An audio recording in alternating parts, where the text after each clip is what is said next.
Is the RBA about to pause future interest rate increases? The market is reading a lot of the words "not on a preset path."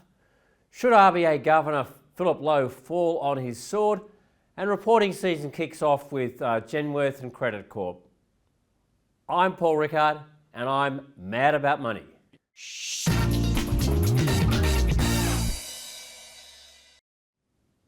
Look, no Peter Switzer this morning, so just me. Let's talk about the RBA. No surprises yesterday with the 0.5% increase to 1.85% as a target RBA cash rate.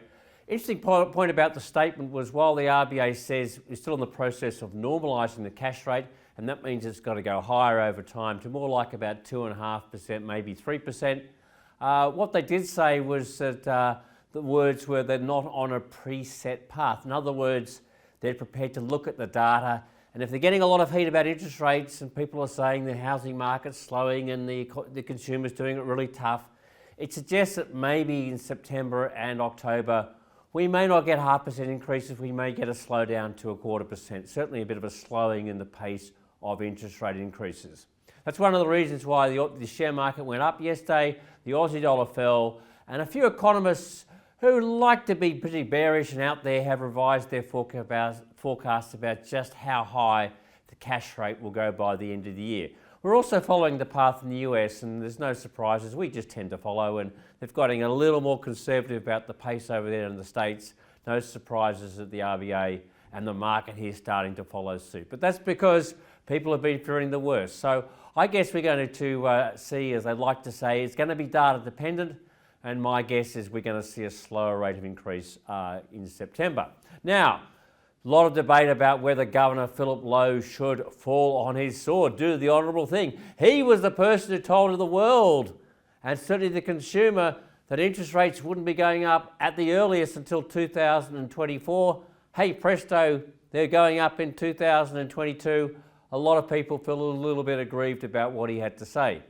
Now, two things I'll say. First of all, I think you've got to go back to the circumstances, and there weren't too many people crying out when COVID hit, and there were forecasts that unemployment could go to 10%. Some people were saying 15%, that the Reserve Bank had to drop interest rates and also had to sort of get the market thinking this is the norm, right? Life's going to be a lot easier. There weren't too many people saying inflation is about to break out. So I think you've got to bear that in mind.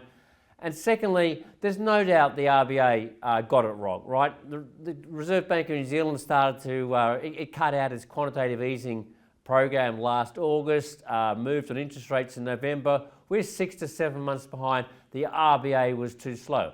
So look, should he do the honourable thing? I don't think so, but there's lots of people baying for blood, and that always happens. However, I do think the RBA needs to have a big look at itself, and it is time to get some new blood into the Reserve Bank.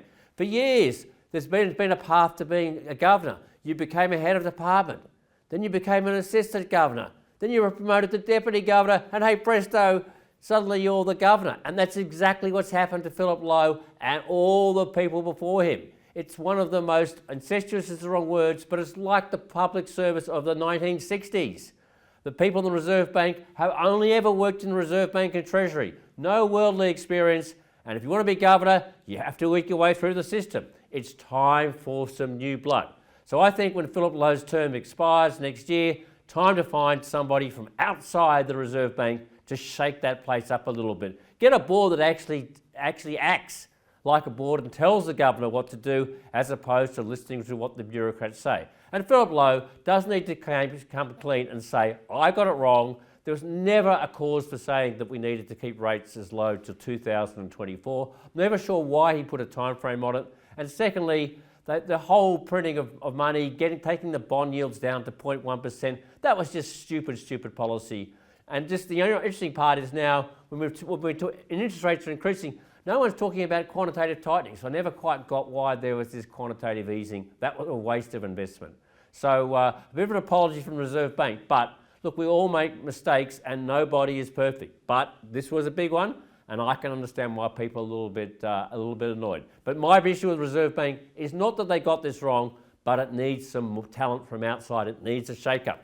Finally, reporting season's underway. Credit call yesterday, a little bit underwhelming, but it's really hard to find debt ledgers. This morning we've had Genworth. Look, they're doing it pretty easy because there are no bad debts. If you people who are talking about mortgage stress, right, Genworth provide most of the so-called lenders' mortgage insurance, and hey presto, in the last half they had negative claims. That is, they did not pay out. In other words, there is no mortgage stress out there. There's a long way to go before we get mortgage stress, despite the fear and mongering in the community. Anyhow, Genworth out today. That's the start of reporting season. CBA next Wednesday is the big one.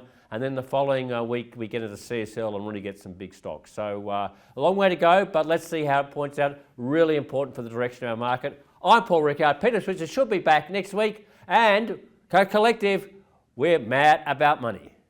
Shh.